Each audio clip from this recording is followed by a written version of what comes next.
मध्ये रयत शिक्षण संस्थेची स्थापना केली. रयत शिक्षण संस्था म्हणजे काय? रयत म्हणजे प्रजा. रयतेने रयतेच्या लोकांनी लोकांसाठी स्थापन केलेली शिक्षण संस्था म्हणजे रयत शिक्षण संस्था. असं म्हणण्यात खोटं नाही होणार, हे खरंच आहे ना. रयते लोकांनी लोकांसाठी स्थापन केलेली शिक्षण संस्था म्हणजेच रयत शिक्षण संस्था. रयत शिक्षण संस्था त्यावेळी कर्मवीर अण्णांचा प्रामाणिकपणा, त्यांच्या निष्ठेला लोकांनी समजून घेतले. कर्मवीर अण्णांवर लोकांचा विश्वास बसला, त्यामुळे समाजातील लोक एकत्र येऊ लागली, कर्मवीर अण्णांना मदत करू लागली. लोक एकत्र आली, त्यामुळे रयत शिक्षण संस्था ही मोठी होऊ लागली. महाराष्ट्रातील बहुजन वर्गाने कर्मवीर अण्णांना सर्वात जास्त पाठिंबा दिला. ही शिक्षकांसाठी आनंदाची गोष्ट आहे, विद्यार्थ्यांसाठी आनंदाची गोष्ट आहे. आपल्यासाठी एखादा मनुष्य एवढा झटतोय, आपण त्याच्यापाशी का नाही पोचायचं? आपल्यासाठी आहे ना ते. गोरगरिबांसाठी कुणी विचार केला का ह्या आधी त्याचा? नाही ना. त्यामुळे बहुजन समाजातील विद्यार्थी गोरगरीब कष्ट करून शिकणारे कर्मवीर अण्णांच्या पाठीशी उभी राहिले. कर्मवीर अण्णांना साथ देऊ लागले. छत्रपती शिवाजी कॉलेज स्थापन झालं. तर पूर्वीच्या 5 वर्षामध्ये कोणतीही त्यांना सरकारकडून मदत मिळाली नाही, की कोणतेही त्यांना अनुदान मिळाले नाही. परंतु त्यानंतर इतर शिक्षण संस्थांप्रमाणे सरकारकडून याही महाविद्यालयाला वार्षिक अनुदाने, त्याचप्रमाणे विविध प्रकारची मदत मिळू लागली.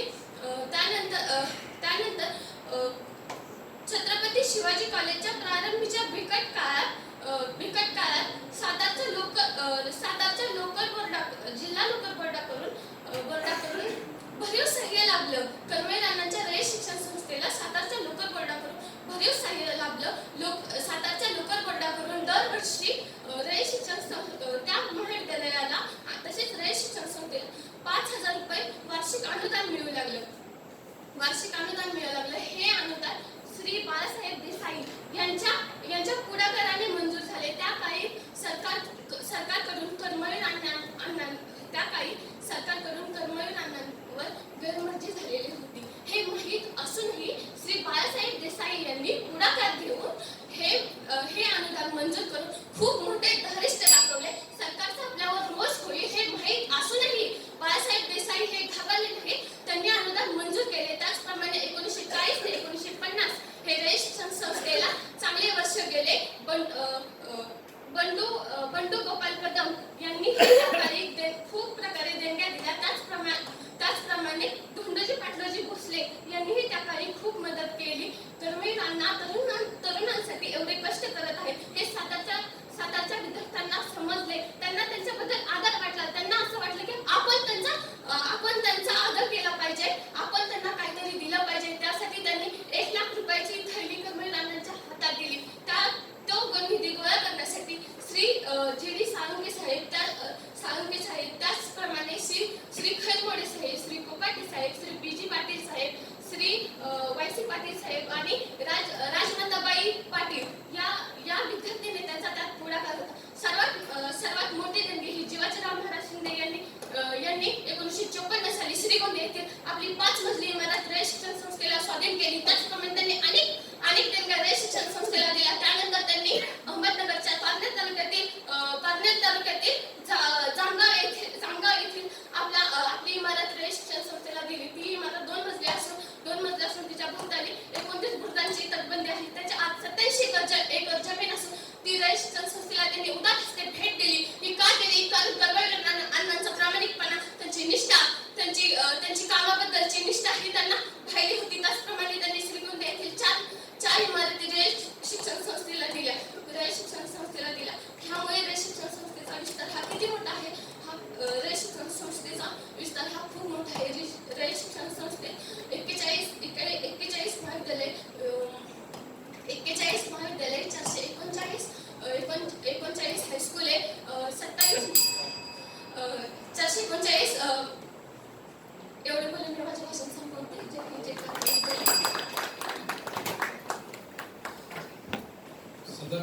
स्पर्धकास लागलेला वेळ आहे 7 मिनिट 7 सेकंद. स्पर्धक क्रमांक 42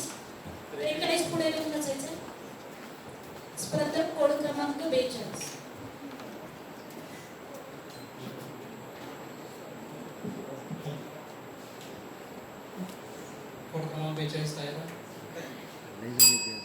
सर्वांना माझा नमस्कार. हम इस देश के वासी हैं जहाँ रोज दंगा रहता है, जहाँ रोज रोज अखबारों में कई का पंगा रहता है, जहाँ आम आदमी आधा नंगा रहता है. इस हाल में भी और इस दौर में भी हर दिल में तिरंगा रहता है, हर दिल में तिरंगा रहता है. उपस्थितांना माझे विनम्र अभिवादन. मी स्पर्धक कोड क्रमांक 42. 1984 साली जेव्हा अवकाशात राकेश शर्मा अवकाश मोहिमेवरती होते तेव्हा भारताच्या तत्कालीन पंतप्रधान इंदिरा गांधी यांनी त्यांच्याशी संवाद साधला आणि त्या संवादादरम्यान इंदिरा गांधी यांनी राकेश शर्मा यांना प्रश्न केला, आपको भारत कैसा लगता है. अवकाशातून राकेश शर्मा यांनी उत्तर दिलं, सारे जहां से अच्छा हिंदुस्तान हमारा, सारे जहां से अच्छा हिंदुस्तान हमारा. अशा या आपल्या भारत देशाच्या इतिहासात भूतकाळात पाहायला गेलं तर इसवी सनाच्या 5व्या शतकात गौतम बुद्धांनी बुद्ध धर्माची स्थापना केली आणि आज बुद्ध धर्म जगात शांततेचे प्रतीक आहे. दुरितांचे तिमिरे जावो, विश्व सधर्म सूर्य पाहो, जो जे वांचिल तो ते लाहो, प्राणी दाताशी विश्व कल्याणाची प्रार्थना करणारे संत ज्ञानेश्वर माऊली याच भूमीत होऊन गेले. वयाच्या 16व्या वर्षी छत्रपती शिवाजी महाराजांनी स्वराज्य स्थापनेची शपथ घेतली आणि ते स्वराज्य निर्माण केले आणि आज छत्रपती शिवाजी महाराज जगासमोर युद्धनीती आणि कूटनीतीचे जगातील सर्वात मोठे मूर्तिमंत उदाहरण आहेत.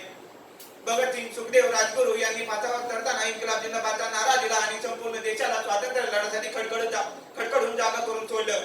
अशा या भूतकाळाचा आजच्या वर्तमान काळाची आणि या वर्तमान काळात येणाऱ्या भविष्य काळाच्या आणि त्या भविष्य काळाचा माझे संबंध जोडताना मी आपल्या समोर विषय मांडतोय, या मंगल देशाचे भविष्य आमच्या हाती. या मंगल देशाचे भविष्य आमच्या हाती. आता जर युवक असेल तर या युवकांचा राष्ट्र निर्माणातील योगदानाबद्दल अमेरिकेचे माजी राष्ट्रपती फ्रँकलिन डी रूझवेल्ट म्हणतात, we cannot always build the future for our youth but we can build our youth for the future. आणि या देशाचे भविष्य कसे असावे, देशाने सांस्कृतिक, राजकीय आणि आर्थिक क्षेत्रात शाश्वत विकासाच्या धोरणाने प्रगती केलेली असावी. आज आपल्या देशाच्या सामाजिक आर्थिक परिस्थितीविषयी लिहिताना पु. ल. देशपांडे लिहितात, भरलेला खिसा माणसाला जग दाखवतो आणि रिकामा खिसा जगातली माणसं दाखवतो. ज्याला 100 किलो धान्याचं पोत उचलता येतं त्याला ते विकत घेता येत नाही, ज्याला विकत घेता येतं त्याला ते उचलता येत नाही. आज एकीकडे आपण ब्रिटनला मागे टाकून जगातील 5वी सर्वात मोठी अर्थव्यवस्था बनलो तर दुसरीकडे आज देशातील 8.5 कोटी लोक दारिद्र्याच्या रेषेखाली आहेत. म्हणजे त्यांचा एक वेळचा पोटाचा प्रश्न निर्माण होतो. तो मुझे खून दो मैं तुम्हें आजादी दूंगा, तू मुझे खून दो मैं तुम्हें आजादी दूंगा अशी घोषणा देऊन सुभाषचंद्र बोस यांनी आझाद हिंद सेनेची स्थापना केली आणि स्वातंत्र्य लढ्यात मोलाचे योगदान दिले. पण आज पाहायला गेलं तर तू मुझे तंबाखू दो मैं तुम्हें चुना दूंगा अशी व्यसनाधीन विकृती आपल्या समाजात पाहायला मिळते. दाणे दाणे में केसर का दम, हा दम मात्र आज आपल्या तरुणाईचा, आज या व्यसनाधीन प्रवृत्तीचा, आपल्या येणाऱ्या भविष्याचा दम घोटताना दिसत आहे. आज या आपल्या तरुणाईचा दम घोटताना दिसत आहे. मला आपल्या समोर या भविष्याकडे जाताना त्रिसूत्री संकल्पना मांडायला आवडेल.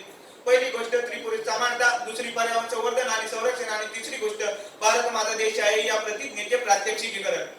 आज आपल्या देशात G20 समिट भरले आणि आज आपण आंतरराष्ट्रीय स्तरावरती नेतृत्व करत आहोत. तर दुसरीकडे होळी निमित्त आपल्या भारत देशात आलेल्या फॉरेन व्हिजिटर्स किंवा फॉरेन टुरिस्टर्स महिलांची छेडछाड केलेले व्हिडिओ इंटरनेटवरती व्हायरल झालेले आहेत.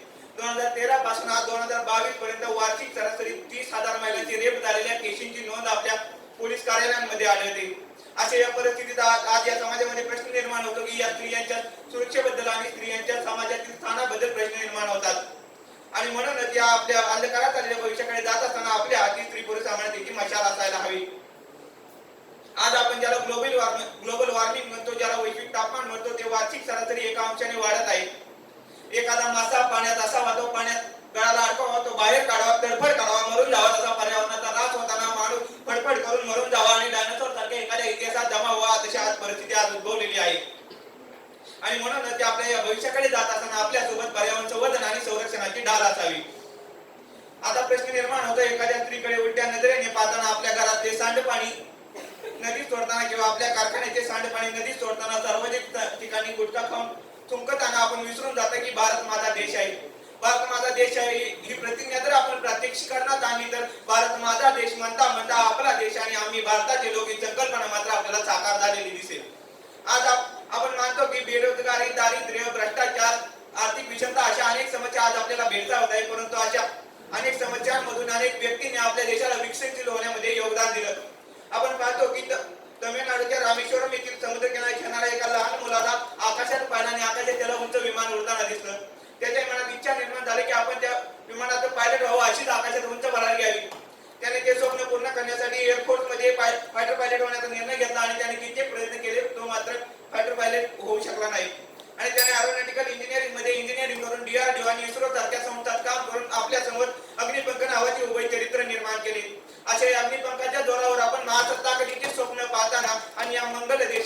माझा ताकदीचे सुमंगल स्वप्न पाहताना जाता जाता मी आपल्या समोर एवढंच म्हणेन, छाटले तरी पंख माझे पुन्हा उडेन मी, छाटले तरी पंख माझे पुन्हा उडेन मी, अडवू शकेल मला अजून अशी भिंत नाही, येथील तुफान खेटील वादळ तरी वाट चालतो, येथील तुफान खेटील वादळ तरी वाट चालतो मी, अडथळ्यांना भिवून अडखळणे माझ्या पावलांना पसंत नाही, अडथळ्यांना भिवून अडखळणे माझ्या पावलांना पसंत नाही.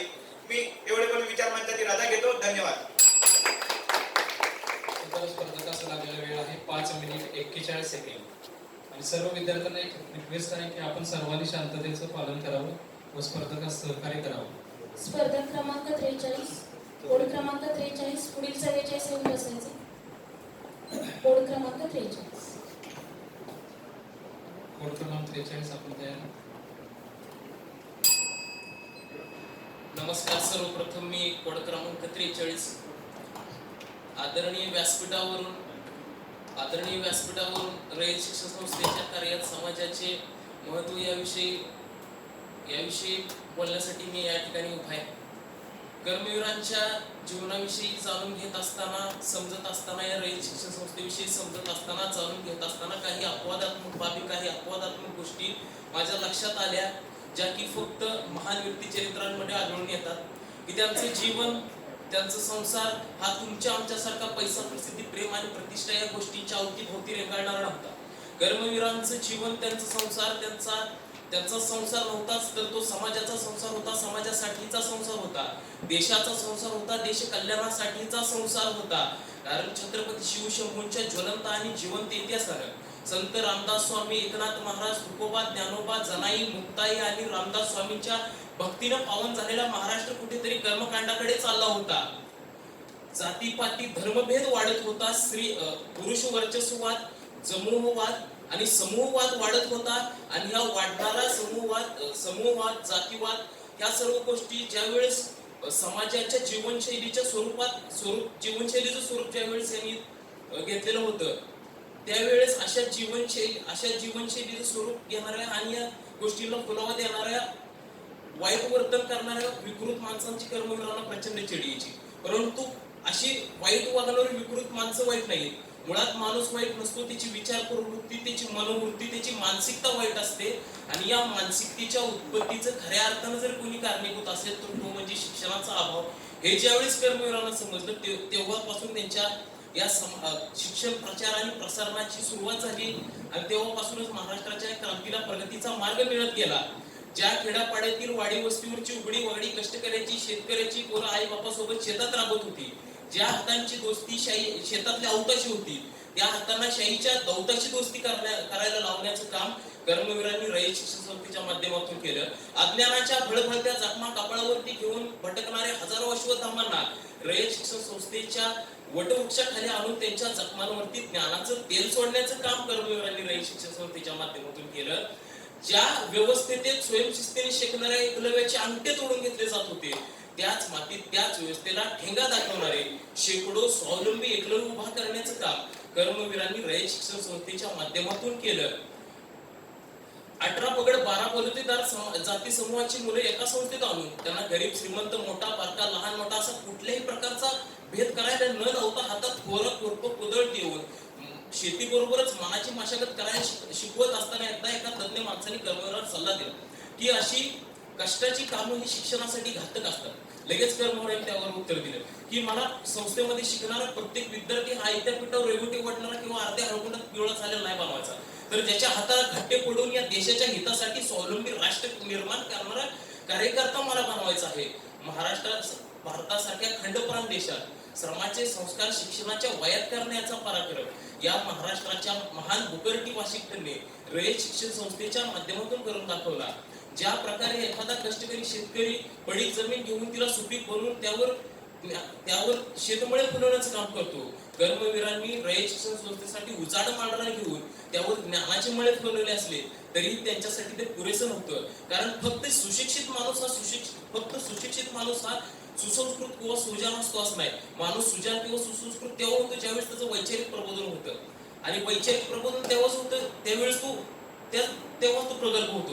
त्यामुळे शिक्षणासोबतच संस्काराचे धडे सुद्धा देऊन समाजाचा समाजाशी संबंध घडवून भंग झालेला समाजाला अभंग आणि शिव्या देणाऱ्या समाजाच्या ओठांवरती ओव्या कळवण्याचं काम कर्मवीरांनी रयत शिक्षण संस्थेच्या माध्यमातून केलं. एकंदरीत जर सांगायचं झालं तर त्रेतायुगामध्ये ज्या अर्थी अयोध्येच्या भगीरथ राजानं कापिल मुनीच्या शापातून भस्म झालेल्या त्याच्या 80,000 पूर्वजांच्या मुक्तीसाठी कठोर परिश्रम आणि तपस्या करून जीवनभर तपस्या करून गंगेचं पवित्र स्रोत म्हणजे गंगा नदी पृथ्वीवर अवतरवली आणि त्याच्या 80,000 पूर्वजाला मुक्ती मिळवून दिली. अगदी त्याच अर्थी कलयुगामध्ये कर्मवीरांनी आपलं पूर्ण आयुष्यावर तुळशीपात्र ठेवून परिश्रमाच्या आणि त्यागाच्या जोरावर ही ज्ञानरूपी रयतरूपी गंगा महाराष्ट्राच्या घरोघरी पोहोचवून ज्ञानामुळे मती भ्रष्ट झालेल्या समाजाला मुक्ती मिळवून देण्याचं काम केलं. आणि हे कर्मवीर आता रयत शिक्षण संस्था म्हणले की सुरुवातीला डोळ्यासमोर येत ते म्हणजे कर्मवीरांचं काम. त्यामुळे समाजाचा किती सहभाग या संस्थेसाठी झाला ते महत्वाचं आहे. पण सुरुवातीला समाजाचा सहभाग मिळणार नसताना सुद्धा कर्मवीरांनी त्यांच्या कार्याची तुटवडा कधी वाचू दिला नाही आणि सोबतच समाजाची भरपूर त्यांना मदत झाली आणि त्यांच्या या कार्याबद्दल आपण नेहमी कृतज्ञ असायला हवं एवढा आशीर्वाद बाळगून याची करतो. जय कर्मवीर. सदर स्पर्धेलाच लागलेला वेळ आहे 5 मिनिट 25 सेकंद. पुढील स्पर्धक कोड क्रमांक आहे 44. 45 पुढे येऊन बसा. स्पर्धक कोड क्रमांक 44. कोड क्रमांक 44 तयार आहात? Hello. 44 तयार. Good morning, everyone. My code number is 44, and I'm standing before you to speak on the topic, the future of this country is in the hands of the youth. The National Youth Day or Yuva Divas is celebrated every year on 21st January to celebrate the birth anniversary of Dr. Baba Saheb Ambedkar. Of Swami Vivekananda. This great personality, he has told us that. Can I start again, please? Can I start again?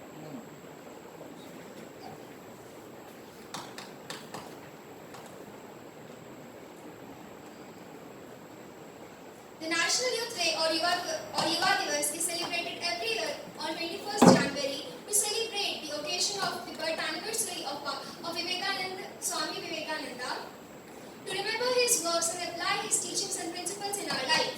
This great personality said us that a few whole-hearted, energetic and sincere men and women can change the world in a year more than a mob in a century. One fine day, I was complaining about my life to my mom, saying that every day I have to go to college and back home, I have to face so much pollution. It affects my health and my studies tremendously. The poor condition of roads makes my journey even worse. The unemployment rate in India is increasing every day. What's the guarantee that I won't end up unemployed even after studying so much? I witness the poor, illiterate and unemployed people every day on the streets. All these facts makes me uncertain about my future. When will they make our country develop? To this, my mom answered me, who are these people you are expecting to make our country develop? This got me thinking, who are these people actually I was expecting to change the future of our country?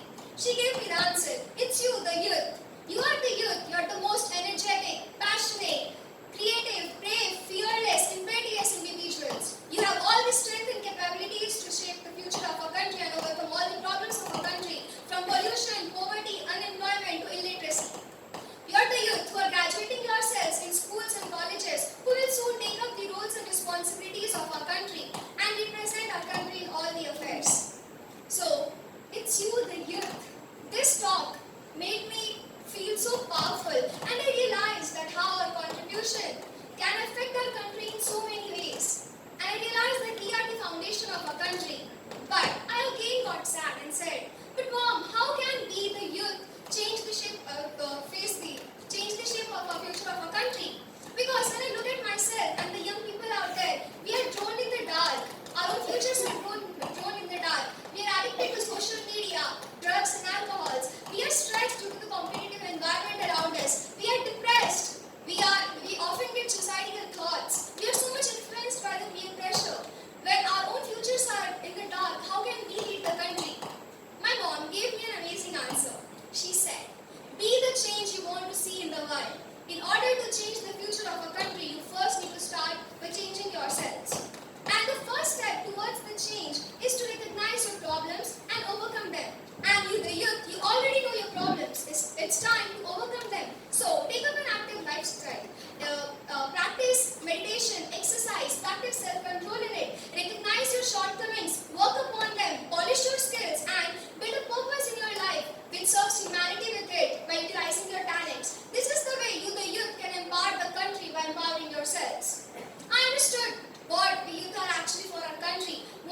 responsibility are and how our contribution can change and shape the future of our country.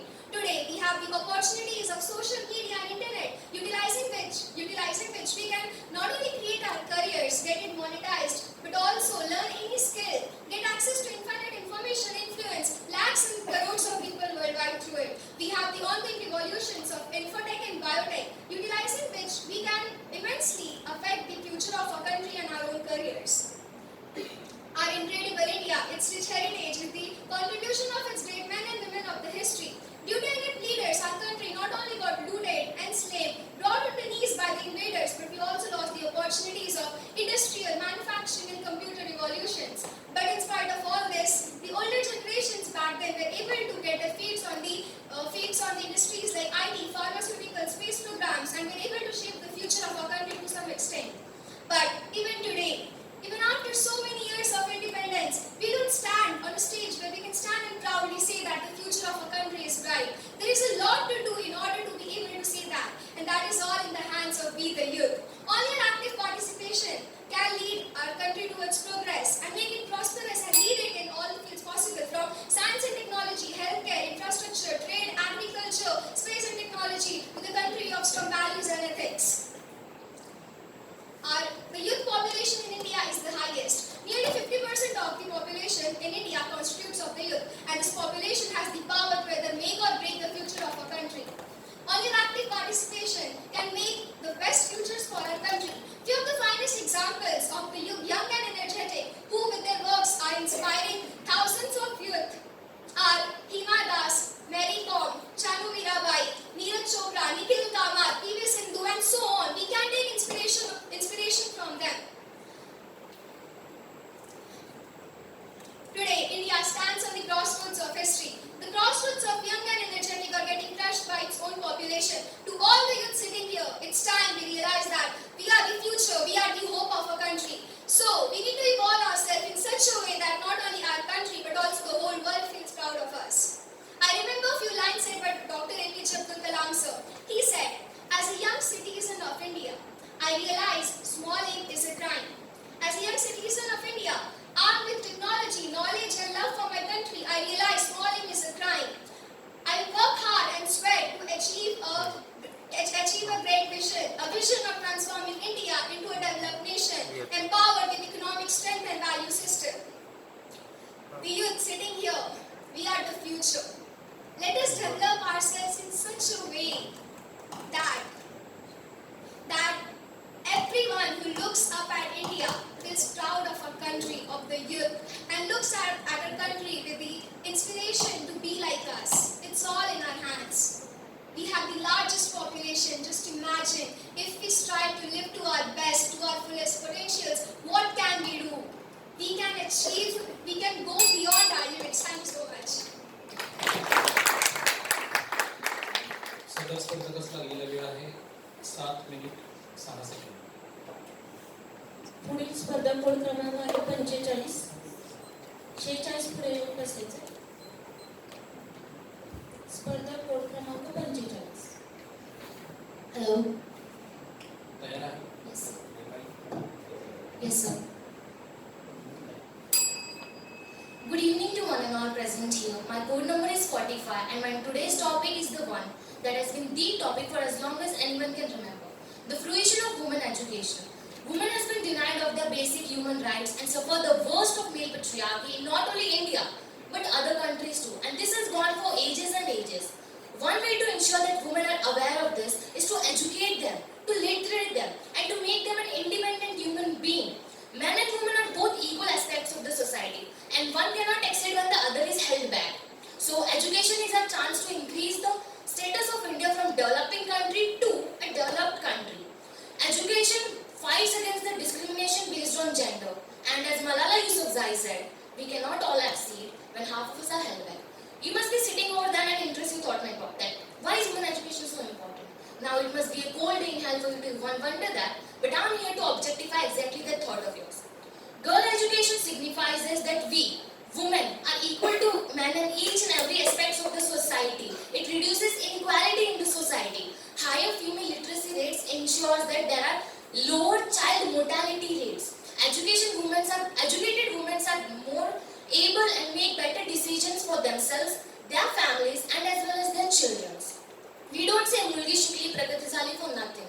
And there's the saying that goes like, a family became literate if the woman in it becomes literate. So that concludes that why is literacy the first step to ensure that women are living a prosperous, healthy and a loving life. Now let's see the fruition and development that this has caused. As Liam Payne has his theory that he states that higher levels of development are directly proportional and correlated with the amount of increase in the number of female education. The first ever computer programming language was created by a woman. Her name was Ada Lovelace. Women are learning to be more independent. They are learning the importance and values to stand up on their own feet. And for the credit for this goes to the social reformers like Rajaram Mohan Roy, Mahatma Phule, Savitribai Phule, Karmavir Bhaurao Patil and many others. It's because of them that we have the privilege to study. Now, the dowry system, the percentage of dowry system has dramatically decreased due to literacy. Female foeticide has been strictly banned and gender check is considered as illegal. You might end up in prison with the punishments of lakhs of rupees on your face. Earlier back in the days when the workplace was still new, women suffered from workplace harassment, domestic violence. But now that they have learned and earned about their dignity, they have learned that how wrong is this. They have learned to raise their opinions, they have learned to raise their voice on such sensitive topics. Women are prioritizing their career. Like they are opting for new reformation and new routes without the interference of toxic control of people in their lifestyle.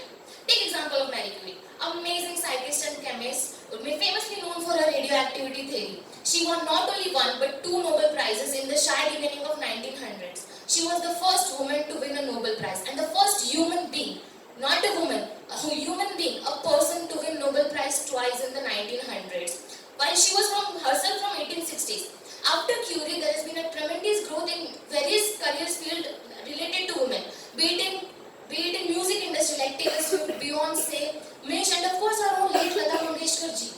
And whether it be politics or civil services, Pratibha Patil ma'am, Draupadi Murmu ma'am, and our former Minister of External Affairs, Sushma Swaraj ma'am. Female education has ensured that there has been an economic growth, especially the GDP after the inclusion of women in it. Higher education rates ensures that women are better able to make decisions according to their health for themselves, their children and their families.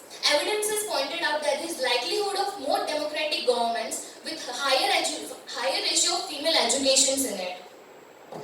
And this has caused a challenge to male patriarchy because women are no longer gasping for air but rather living free according to their own free lifestyles. Higher literate women are more able to participate in civic services and engage in social works and political rallies, political parties and secure benefits.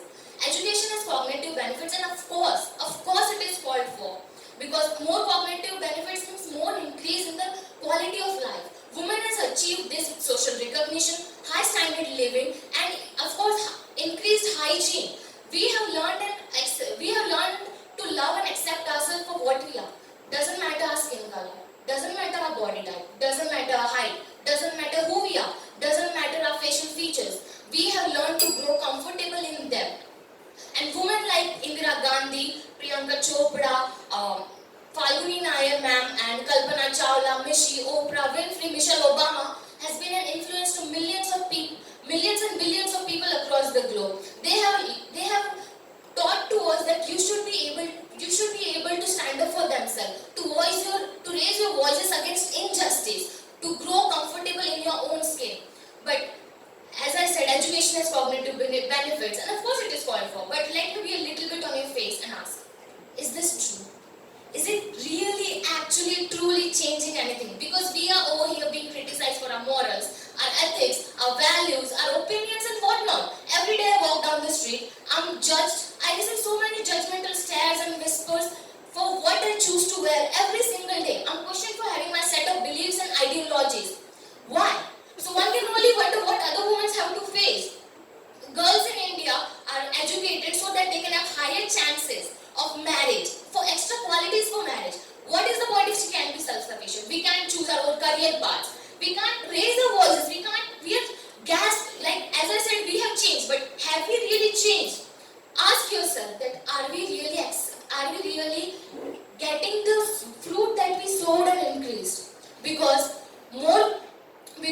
education equals equality and empowerment. Because a woman should not be a learned one, but rather should be a learning, a skillful in every aspect of her life. She is Durga, she is Kali, she ain't a psychopath, she is a Nari. That was it, guys. Thank you so much for letting me here.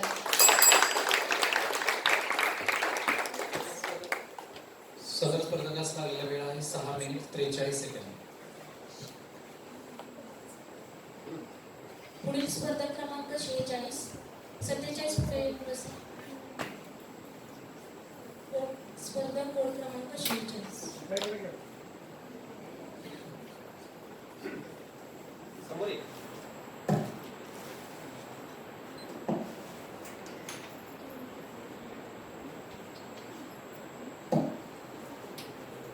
Code क्रमांक 46 तयार.